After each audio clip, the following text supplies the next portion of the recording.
I just want to frame this.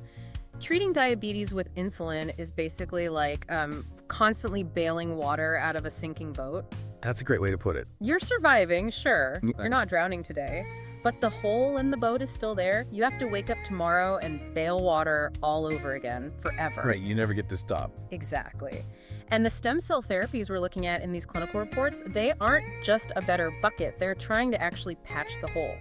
That is the perfect way to visualize it. And the specific way they patch that hole depends entirely on the type of diabetes a patient has.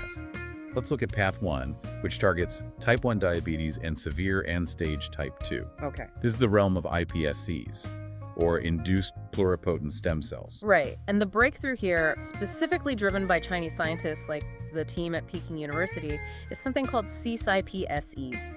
The C stands for chemical.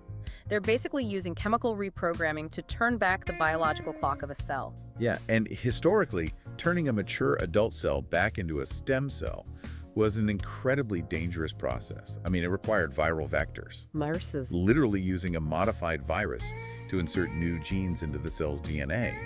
But that carried a massive risk of genetic mutation. The Chinese teams, they figured out how to bypass the viruses entirely. Wow. They take a patient's own fat cells, usually extracted from the abdomen through a minor procedure, and they bathe those cells in a highly specific cocktail of small molecule chemical drugs. It essentially wipes the cellular hard drive clean. That is a great analogy. It completely erases the cell's identity as a fat cell. It safely reverses their biological clock, returning them to a pluripotent state. And pluripotent just means they can become anything, right? Exactly. It means they have the potential to become almost any cell type in the human body. Then scientists take these blank slate cells and place them in a highly controlled bioreactor. Like an incubator. Right, an environment that perfectly mimics the chemical signals of a developing human pancreas.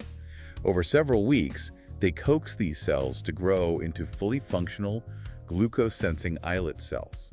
So they're literally building a brand new biological insulin factory from the patient's own fat. Basically, yeah. But that's only Path 1.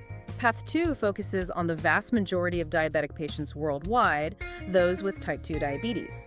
And for this, the clinical reports detail the use of MSCs, or mesenchymal stem cells. Right, because for type 2 diabetes, the fundamental issue isn't always a complete lack of insulin-producing cells. Right, it's the resistance. Exactly, it's severe systemic insulin resistance.